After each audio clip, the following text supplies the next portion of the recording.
Bulok naman Malaysian concept mo. Hindi ka mananalo sa King of Malaysia na si Moto Dick. Pulubi ka kasi. Wala kang pambili na mahal na pyesa.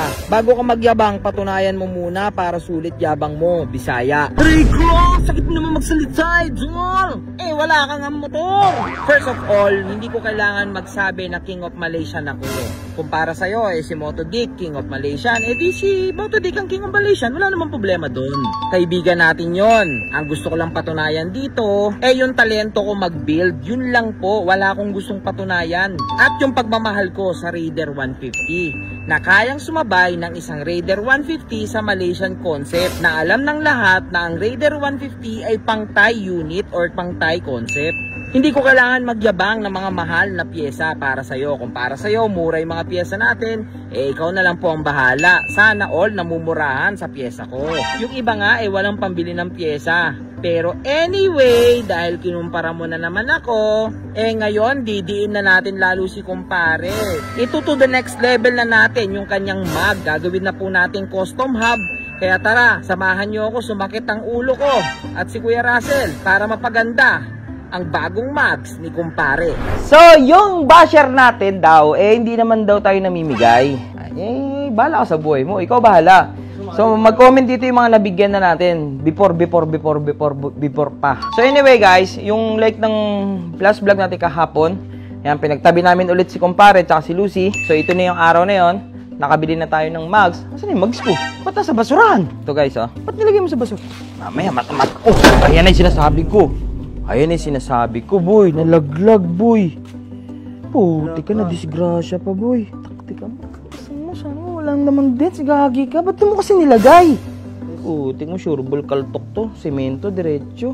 Hanip ka, pulgas. Ayun, Sana hindi tumama. Hanip ka naman, pulgas. Aray ko po. Tama. Naman, pulgas naman, Naman, pulgas. Hindi mo naman... Ba't mo kasi nilagay sa taas? So yung mga Lucifer, nabiktima pa So yung isa yun, ang laki ng punit nito, boy. Naku, puti ka, bumakat yung simento. Hanip ka naman, pulgasi ka. Nabengkong pa agad. Hanip ka, bayaran mo yan, Bayaran mo yan. Bayaran mo yan. Hanip ka, mahal talaga yan. Alam mo ba't mahal yan, boy, kumpara sa ibang mags? So yung brand na yan pala, Hypertech. Ano yan? Custom hub yan, boy, Pro Custom Hub. So, ito yung hub niya, guys. CNC na. CNC hub? CNC na siya, boy. Custom hub. Ang isa sa masakit sa custom hub, ang sakit sa ulo nito, boy. Modification. Plug and play dyan? Hindi plug and play ito, boy. Ayan yan.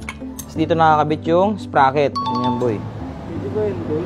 Ganyan. Pakita, bigyan ko kayo idea, guys. Pwede ba yan? Puti, hindi ako makaget over, boy. Naglag ka agad.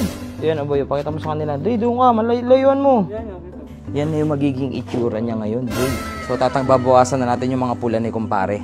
Total, binabash nyo kasi. Nagagalit ko, boy. O yung basher natin, bili ka muna nito, ha. Search mo kung magkano to. Ayoko magyabang ng presyo. Check mo na lang kung magkano to. Basta pag custom hub ang mags, mahal.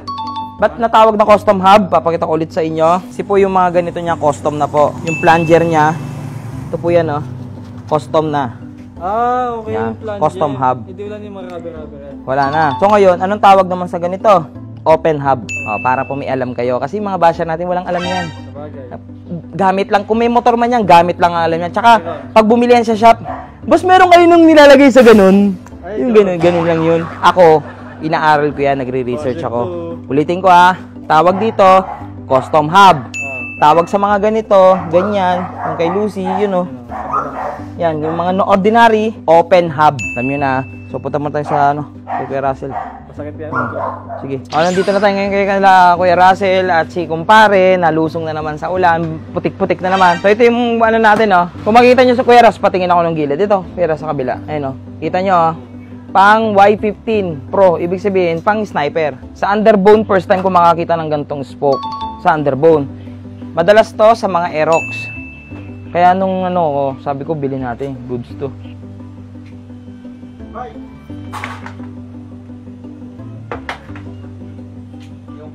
Nag-uumpisa na ang sakit sa ulo ni Kuya Russell. Competition na naman.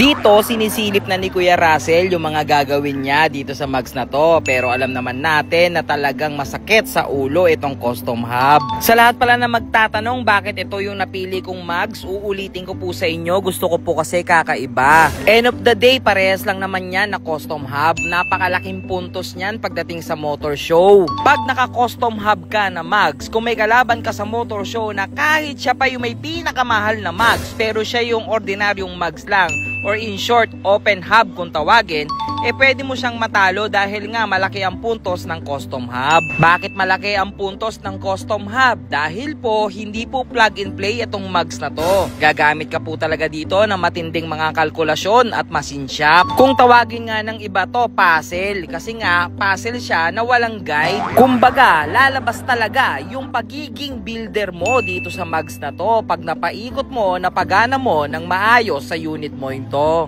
Pero to be honest, sobrang sakit na ng ulo namin dito ni Kuya Russell. Dalawang utak na po ang gumagana at humihingi pa kami ng tulong sa iba para makahingi ng diskarte. Pero napakasakit po talaga sa ulo nitong custom hub. Pero habang tumatagal at nakikita na natin na inilalagay na siya sa ating motor na si kumpare, nakikita ko namang sobrang worth it nitong mugs na to pag ito napagana natin ng maayos dito. Kung makikita nyo naman, lahat na talaga ginagawa namin. Tabas dito, tabas doon, dagdag dito, dagdag doon, lahat na lang. Basta ang importante magka-free wheel siya. Yun lang naman ang kailangan namin at mapatino siya kay kumpare. Wala na, putol na. Putol na siya. Ay, nako, kailan ba magkakaroon ng plug and play? At yung plug and play. Wala naman. Plug and play. Ay, nako, dahil walang plug and play talaga sa Malaysian concept. Tapos naka-custom hub pa tayo. Sakit talaga sa ulo. Tingnan mo si Kuya Russell, oh. Nakakalimang sting na yan. Wala, masakit talaga sa ulo. Ang problema pa namin ngayon, mag-alas 4 na. Machine shop ang kailangan namin. Oo, sara na. Kaya, yun. Kailangan ko muna umuwi kasi may asikasuhin lang ako. Pero bahala na si Kuya Russell dyan. So, mag-update na lang ako sa inyo ulit. So, it's back.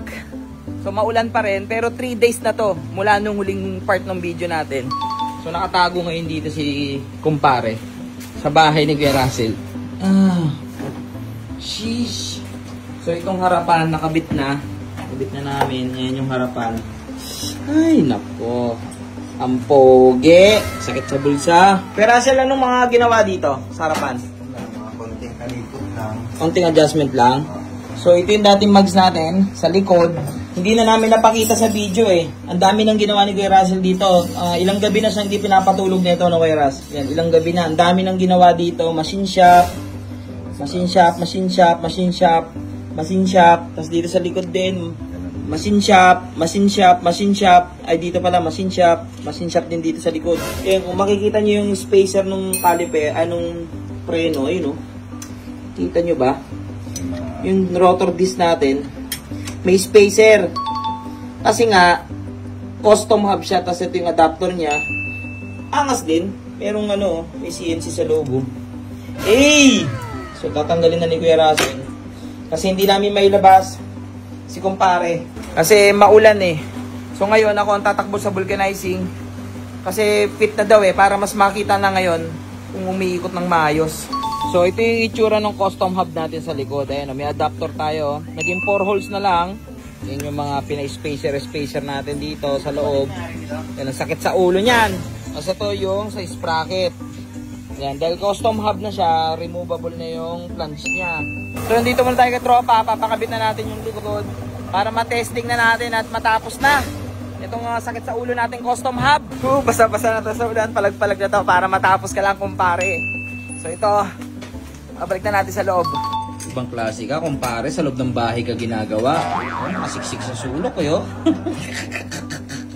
Basang-basa ako ng ulan. Ay, Diyos ko ka, kumpare, bahala na magkasakit tayo. Pero napansin ko, tignan nyo, mga kalusyper, tignan nyo. Parang di na bagay yung kaha, no? Kayo ba? Comment ka kayo. Comment nyo, tignan nyo. Oh.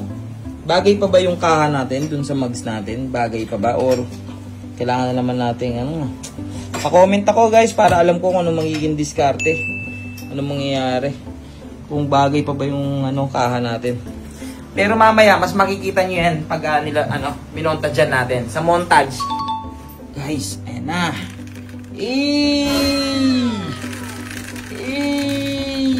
So, yan na yung bagong mugs mo.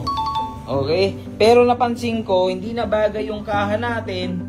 Hindi na bagay yung gold chain. Hindi na bagay yung gold sprocket. Ba't parang imbis pumogi, napagastos na naman ako?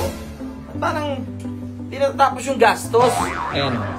Diba? So ngayon yung preno, kung mapapansin nyo. So kung mapapansin nyo, wala muna siyang preno sa likod. Kasi tawag dito, marami pa kaming gagawing conversion dito eh. Masakit sa ulo kasi. Ayan, kung makikita nyo may mga washer siya. So sinusukat pa namin eh. Kung ano yung pinaka the best na fit na na pwesto niya eh.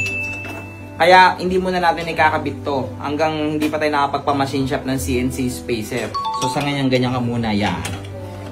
Pero para makita lang natin tindig mo sa mugs. Tapos pag tinignan natin dito sa machine shop, kaya namin pinamachine shop, pag tinignan yan dito sa likod ng judge, oh, gitnang gitna. Custom hub, 260mm, check. Tapos meron pang ano na naman yan, no, sa loob, oh, syempre, detalye yan sa loob, no, CNC adapter, oh. Check. Ay, finish na. Finish na talaga. Finish na. Pero Russell, palit tayong sprocket, no? Ano yung maganda dyan? Silver black, no? Silver black. Chain na black. O, yun, mga Lucifer, para mas makita nyo muna. Pasukan ko muna kayo ng montage.